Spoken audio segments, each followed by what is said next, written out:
E se a maneira como você discute estiver aos poucos prejudicando os relacionamentos que Deus deseja restaurar?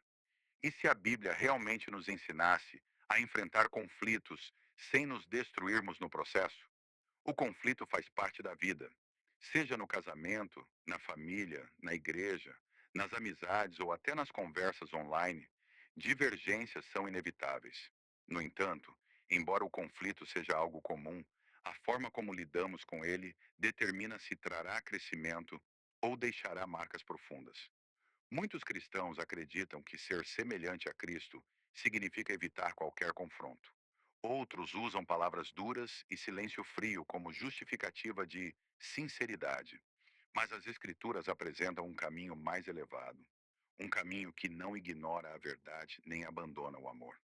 Hoje vamos entender como a Bíblia orienta a resolver conflitos, como discordar de maneira justa, falar a verdade sem pecar e buscar reconciliação do modo que Deus planejou.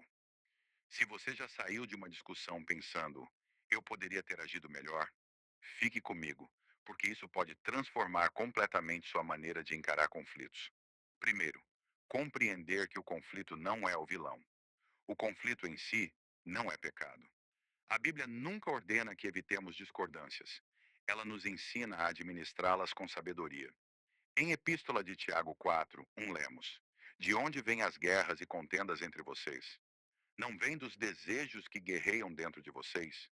Perceba, Tiago não aponta o dedo para o outro. Ele direciona o olhar para dentro. Conflitos frequentemente revelam o que está acontecendo no nosso coração: orgulho, expectativas frustradas, medo, necessidade de controle. Até Jesus enfrentou conflitos. Ele confrontou líderes religiosos em Evangelho de Mateus 23 e repreendeu seus discípulos em Evangelho de Marcos 9, quando discutiam sobre quem era o maior. O conflito se torna destrutivo não por existir, mas pela forma como reagimos a ele. Pense nele como fogo. Pode aquecer uma casa ou incendiá-la. O problema não é o fogo, é o manejo. Provérbios 15. Nos lembra que a resposta branda desvia o furor, mas a palavra áspera provoca ira. O tom importa. É possível dizer a verdade e, ainda assim, acender uma guerra se as palavras forem cortantes. Resolver conflitos à luz da Bíblia começa com um objetivo claro. Não é vencer a discussão, é preservar o relacionamento. Pergunte a si mesmo: quero provar que estou certo ou agir com justiça diante de Deus?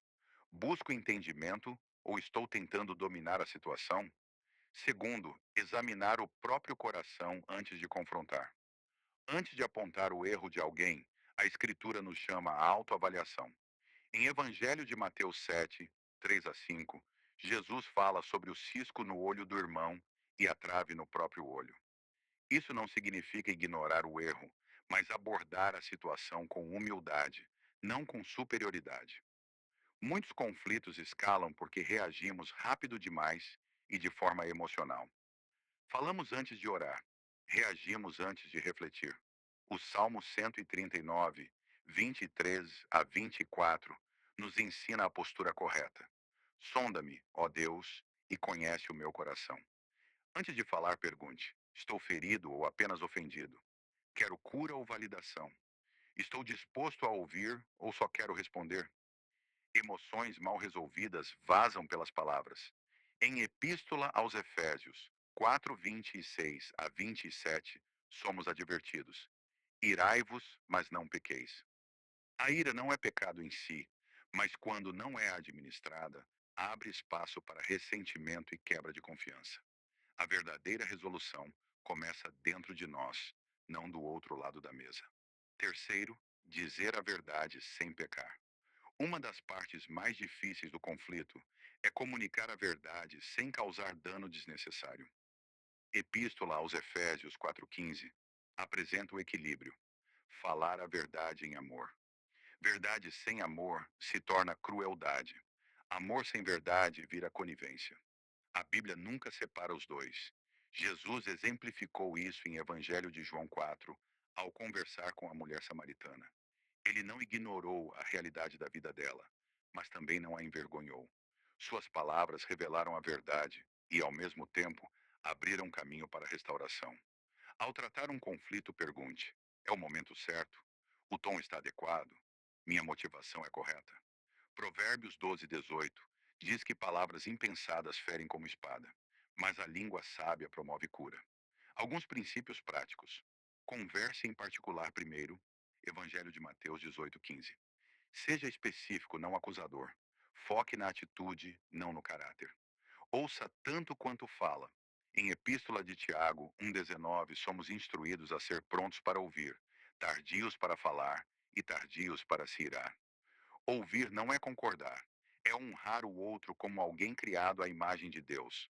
Às vezes, a reconciliação começa quando alguém decide escutar de verdade. Quarto, o perdão.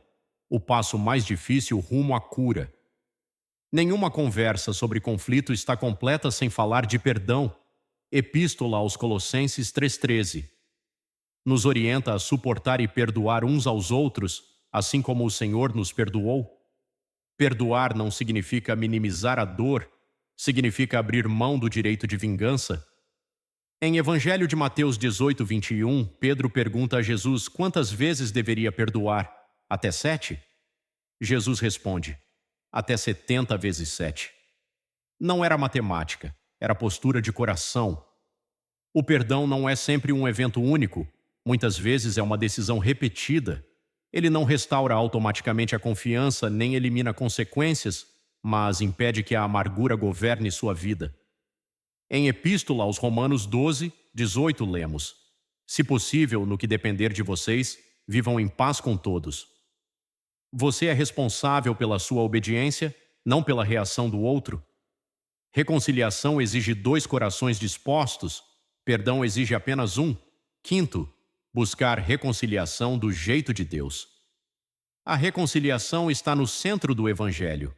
Toda a mensagem bíblica aponta para um relacionamento quebrado que foi restaurado. Em 2ª Epístola aos Coríntios 5:18, aprendemos que Deus nos reconciliou consigo por meio de Cristo e nos confiou o ministério da reconciliação. Isso não significa ignorar injustiças ou forçar paz superficial, mas buscar restauração sempre que possível. Jesus descreve um processo claro em Evangelho de Mateus 18:15-17. Vá diretamente à pessoa, busque conselho sábio se necessário e tenha como objetivo restaurar, não punir. Reconciliação exige coragem, humildade, paciência e oração. Às vezes acontece rápido, outras vezes é um processo lento e nem sempre completo. Mas obedecer honra a Deus, mesmo quando o resultado é incerto. Epístola aos Romanos 5:8. Nos lembra que Cristo morreu por nós quando ainda éramos pecadores. Deus tomou a iniciativa. Da mesma forma, muitas vezes a restauração começa quando alguém decide dar o primeiro passo. Conflitos são inevitáveis, mas destruição não precisa ser. A Bíblia nos ensina que o conflito revela o coração, a humildade prepara o caminho, a verdade precisa andar com amor, o perdão liberta e a reconciliação reflete o Evangelho. Quando aprendemos a discordar com justiça e a restaurar com amor, não apenas protegemos nossos relacionamentos, nós demonstramos o poder transformador de Cristo. Você não precisa lidar com conflitos do jeito que o mundo ensina. Deus já nos mostrou um caminho melhor. Vamos crescer na fé, uma verdade de cada vez.